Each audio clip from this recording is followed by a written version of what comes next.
Mga boss, coming soon, mahuhuli rin itong dalawang big fish. 2028, mahuhuli rin kayong dalawa big fish. Yan, si BP Inday ang bibingwit sa inyo. Kung nakalusot man kayo ngayon dahil hawak nyo ang administrasyon at syempre hawak nyo ang Kongreso at Senado. So mga halos tao nila dyan mga boss.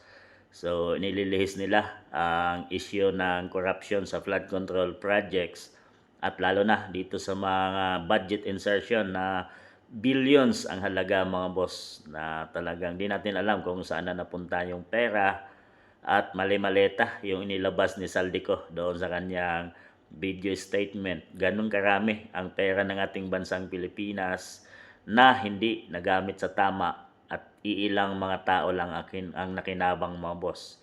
Kaya ngayon, may mga bagyo. Nakita nyo yung kasalukuyang bagyo ngayon mga boss ay talagang baha sa Iligan mga boss. So grabe. Talagang umaapaw ng baha kahit saan sa buong Pilipinas ngayon mga boss. Dahil sa walang kaayusang mga flood control projects na sana ay ginastusan at mayroong pondo pero hindi ginamit, mga substandard at minsan hindi talaga tinatapos yung mga gawa mga boss. Kadalasan ay inuumpisahan pa lang.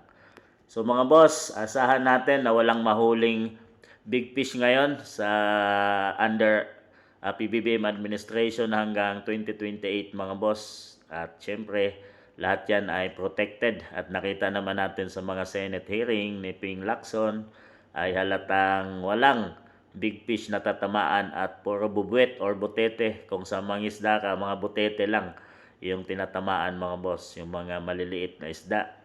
So asahan natin mga boss na mahuhuli ang mga ito, yung mga malaking isdang ito, yung mga puno pagdating at kung sakaling pala rin ay maupo si BP Inday at malusutan ang lahat ng to na kanyang mga dilubyong dinadaanan at mga kahirapan, mga kasong dinadaanan mga boss.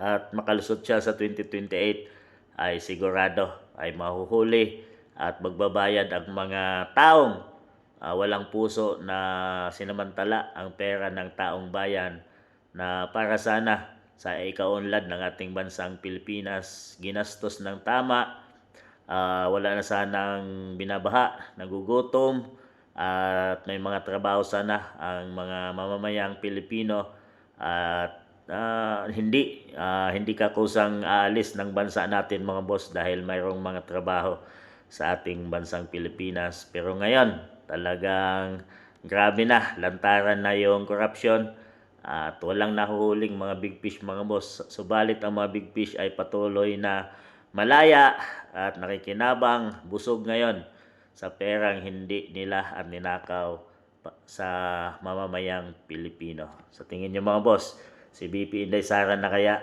ang bibigwit sa kanila sa 2028?